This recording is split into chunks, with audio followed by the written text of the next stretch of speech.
where we serve you well to understand LinkedIn in its entirety because LinkedIn is the number one platform for you to leverage and gain those high ticket customers that you would like to achieve.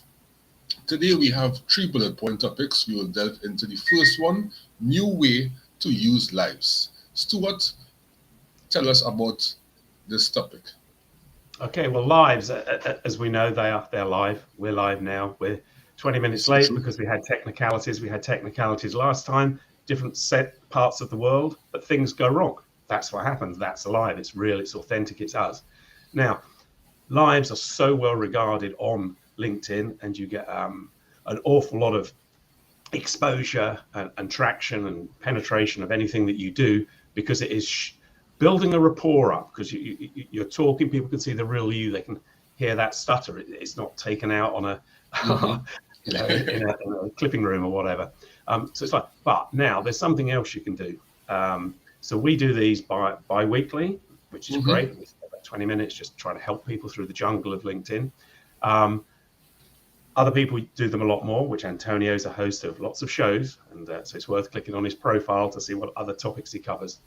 Thank you. But there's a gentleman in America that's been doing it every day. Now, this seems crazy to me. Every day, pretty much the same time, and they run from 12 minutes to 40 minutes, Mhm. but because sometimes he'll have a co-host. So it's quite clever, and he's very, very knowledgeable on LinkedIn, so you learn a lot, but it's the time. So I say, rather than doing that, because that's probably too much for anyone to cope with, Mhm. he's retired, by the way, he's a lovely guy. Um, but the best thing is to try this one out. When you're doing a post, when you do a live, it automatically clicks in as a post for you for that day. So hey ho, your post is done for the day, but it's a live, so Mhm. it has benefit. You can make it better by reposting it and adding value, and it doesn't decrease the first one. That's a little anomaly. But Mhm. what you can do is you can do minis. So we say if you do a video, which you've put subtitles on, you may have even edited it. Please don't. Mhm. Anyway, you can actually use live to do it for you. So you can just set up a live, go, talk for 45 seconds. I want to talk to you today about LinkedIn, and one of the benefits is blah, blah, blah, blah, blah. Do that. Stop. Thank you. See you tomorrow. That's really good. Mhm. Very, very, very scary, I would say, because you can and ah your way through the 45 seconds and you've actually haven't said anything, you've added no real value. So I don't really recommend it to those that aren't more seasoned. Just practice, practice, practice, practice. The more you practice, the better you become. Mhm. But I think it's a thing that you should work towards. But a good way to do it is if you just set up a Zoom meeting, but you're the only one, record it. You can Mhm. then get rid of it, do it again, get rid. Oh, yeah, I like that one because it's still natural, still fair. Mhm. You're not editing it, but you can put subtitles on, and subtitles are very important. But it's just quirky. I don't know. I haven't seen anyone that does a 45-second live, so it's worth a go Mm. because you're unique, you'll stand out. That's what it's about. So just a bit of a twist on it, a bit of a play on it. I Yeah, but recommend it. yeah, persons shouldn't be doing live more than 30 seconds, 30 minutes because persons' attention span is very low. So many social media platforms, so many content on LinkedIn that persons have a particular time sometimes to navigate through the platform. We have to take in consideration persons who working and they may have just that hour lunch, which will be half an hour. They may eat and then the next half an hour to navigate through LinkedIn. So when it is that you have a live and it's 30 minutes, it's 40 minutes, even an hour, you are wasting your time, essentially. Plain talk, bad manners. When it is that you have a life that is sweet to the point, valuable information that you are providing, people will be more engaged. The whole idea is to make people be engaged for that 15, 20 minutes, sharing nuggets of information. Keep it flowing, right? Be articulate because you don't want to just be talking, and sometimes persons tend to get out of context of the topic, which will be host and co-host. So I think persons are really understanding that they want to do their thing, but they're not thinking about the other person, which is the audience who is looking at them. And that is something that you wouldn't build trust because it's like if they want to work with you, they will say, but this person wouldn't listen to me. And listening is a skill. Not everyone Yeah. can listen, right? And that's it in a nutshell. And going into the second bullet point topic of today. What are post signatures, Stuart? Okay, well, every letter, bit old-fashioned nowadays, every email that you do, well, it started with letters, didn't it? It was just letters. You just signed at the bottom and it said Stewart, director of whatever, fine, off it goes. Then on emails, it then had your logo underneath and a little bit about company type stuff. There might be some brand pictures. We're all digital now, really digital. And on LinkedIn, it's about signatures. So you do your post. It could be this live that you've added some value to and you're putting a bit at the bottom. So rather than just say, thanks for reading, Stewart. Mm-hmm. Actually, do a little bit more. And you'll find that the influencers, the creators, they're now starting to, rather than just say, Stewart, LinkedIn with the edge, and there's a little logo, they're actually putting other things. So mine, for example, I'll bring this over. I'm looking at the camera. Go on, over we go. Oh, it doesn't like it. Okay, there we go. We're on. Right. So, for example, on mine, I say, I make LinkedIn easy and show you how to get the results that you want. Okay, so that's a little bit about what he does. So he's just given us this post about live. I break down the technical side and make it easy to understand. Okay, that's quite good. Makes it easy. It's quite complicated. To learn more about LinkedIn and why to work with me. What do I bring? And I then I say ring my bell, click my profile, click Stewart Says, which is my personal hashtag, so it's purely for me, and then click to follow my company. And then I say, this goes on, but it's the same on every one, so people get used to it, but you're advertising yourself. So I basically say, if you click all four, you've got more chance of seeing me, because as the platform grows, there's just you don't get every notification through, even if you rung everyone's bells. It doesn't happen that way. We've talked about it before that if you engage with people that you've also rung the bell, they will come to the top. So I say, if you click all four, you've got more chance. Hopefully, when you act with me as well, put a comment on that was rubbish, Stewart, or whatever it was. You'll see the other stuff, and then at the bottom, which they say to do in your banner as well, if you have an event like ours is a bi-weekly event, I put that down at the bottom, and I then also tag Antonio so that it comes up in his feed, so more people get to see it. So do that. And if you look at any of the big guys, so Richard van der Blom, who does the algorithm report, or his team do, look the way he signs off. John Spirit, look the way they sign off. Get ideas from mine and from these other people, and look at other people that are influencers to you in your industry, and just see what to do. Why not? It's free advertising.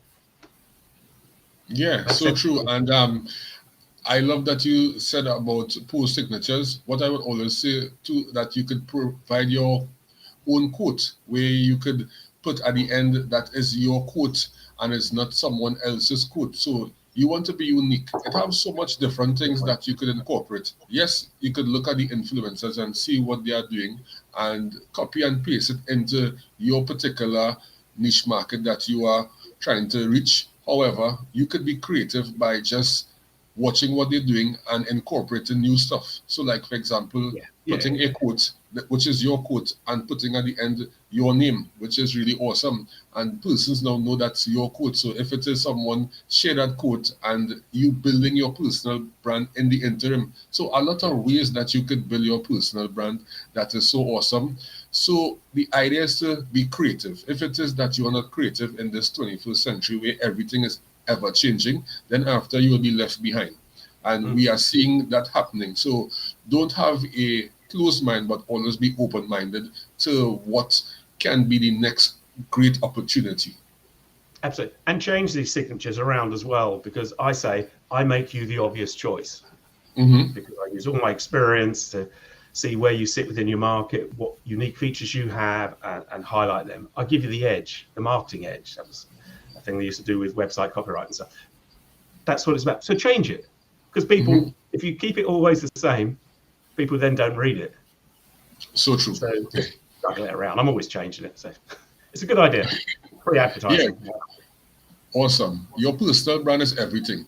The more you put yourself out there, the better it is that persons may look at you and say, hey, I want to maybe be like that person, but not saying that they want to be exactly like you, but do the things that you are doing. Have the courage that you have, because we're seeing that fear is what cripples everyone. When you really think about it, what are you fearful about? Fearful of someone else validating you? No, we shouldn't be fearful of that. You should be fearful of living a life of regret, because if it is that you don't do what you're supposed to do today, 5 years, 10 years down the road, you'll be like, I could have been in a much better place than we are at. So don't be fearful. Fear is something that you have to embrace. And once you repeat something, that one particular thing, every time you will become better at it. So that's my advice to you all who are procrastinating, overthinking, and think that they are not worthy and seeking validation from others. Don't study people, study you at the end of the day, because you want to be fulfilled. And going into the third bullet point topic of today, making ageism work for you on LinkedIn. Yeah, this is an interesting one.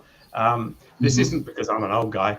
This actually came from watching LinkedIn News with some Gen Z guys.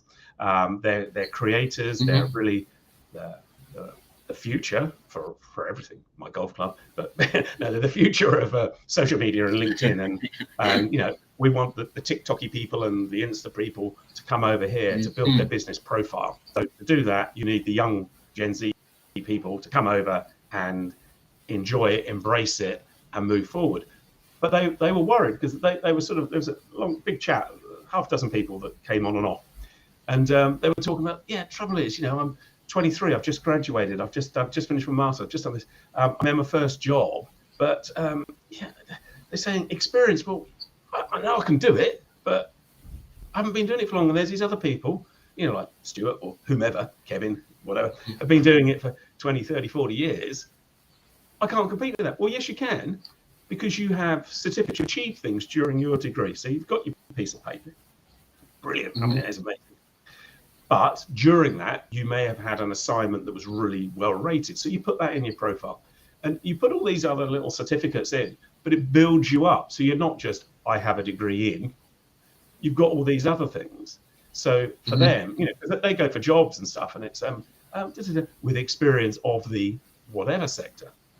Well, I haven't got any, I'm trying to get a job. So if it is in the food industry, you may have done something on your degree that's related to food, and you got a merit, or you got a distinction, you got whatever. Put that in. It shows you got something. So they were really worried. And then there's another conversation with a creator in America she's late 40s, but she was actually, or is doing, a workshop for the 50+ year olds, because America are really struggling with layoffs, redundancies at the minute, and they're happening now before Christmas, which isn't an ideal time. But don't panic.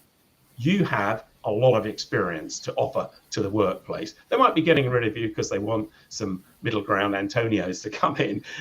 They've got experience, not too much experience. They're just about perfect fit. But you are, the two quotes they said, if you're 50+ is an actual asset. And don't downplay, like take the dates off when you went to uni or miss out a couple of jobs. Put them all in.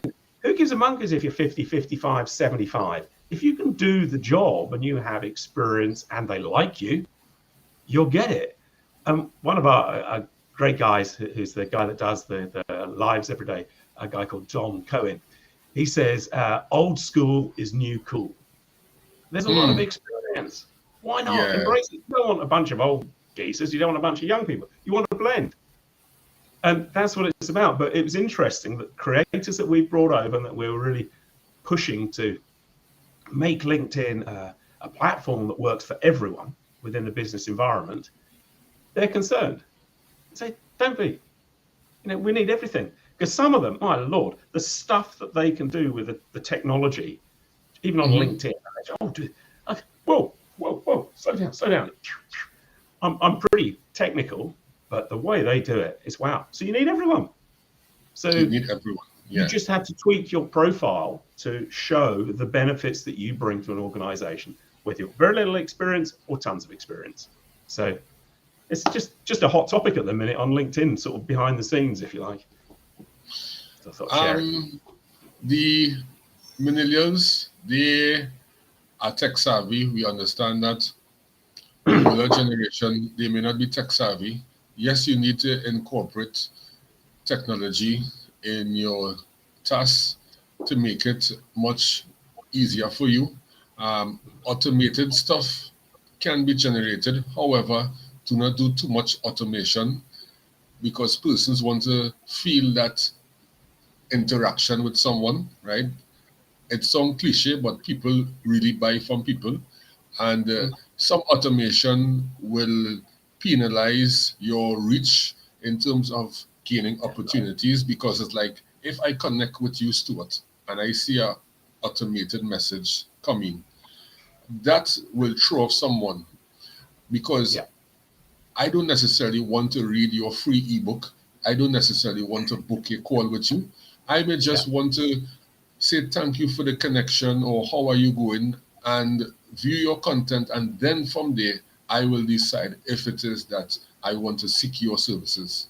So yeah, with this AI technology that is being rolled out, I think even the millennials, they do not understand that not everything should be automated, because yeah. right now Great. I'm using an automation and I think it may not be the best fit for me because it's sending out messages but you're not getting that personal touch, right? So it's something really interesting, and everybody wants the simple way out. They just want to earn a lot, but they don't want to put in the work. And if you think about sending out 100 or 200 automated messages than just reaching out to 10 or 15 persons engaged in Yeah, their content, build a conversation, the chances of you closing more might be more likely than that 100 automated messages because the message you're sending to the inbox. What people don't understand is that when you go onto someone's profile, they will see person last viewed, right? And they now will go into your profile and want to find out why this person viewed my profile. But when you send yes, automated messages, it have no viewed profile, right? And it have no engage in someone's content so they could see the notification showing up in the news feed. So I think people have to track the automated messages and try to understand and appreciate their new connections. absolutely. So that's the balance between the new generation and ourselves. Now we've just had a legend joined us. Jeff Hello, Young, hi, hello, Jeff. joining us Now, live with anybody my that's watching this, you have to go and connect with Jeff. You have to get into his group as well, and you will Mhm. learn so much. Honestly, he's a Yes, legend. well, I was definitely looking to Jeff's content, and yeah, I know Jeff content though. I went on Jeff's profile already, so I saw what he posts, and he posts some really interesting stuff. Thank you for Knows that, Jeff. everything. Knows Yeah. everything. Been on here a long, long while since the beginning, and Whoa. so much wisdom and Hmm. knowledge there. So please, people, we might be saying good stuff. That's brilliant, and keep watching us every 2 weeks. but check out Jeff. 100% recommend. Grandmaster. Grandmaster. Yeah, Yeah. that's a good one. So thank you everyone for joining our Lincoln Live today. Those on the replay, type hashtag team replay, Yeah, and you will see us bi-weekly Lincoln updates, always sharing the latest features with you and helping you to leverage this awesome platform, Lincoln. Thank you.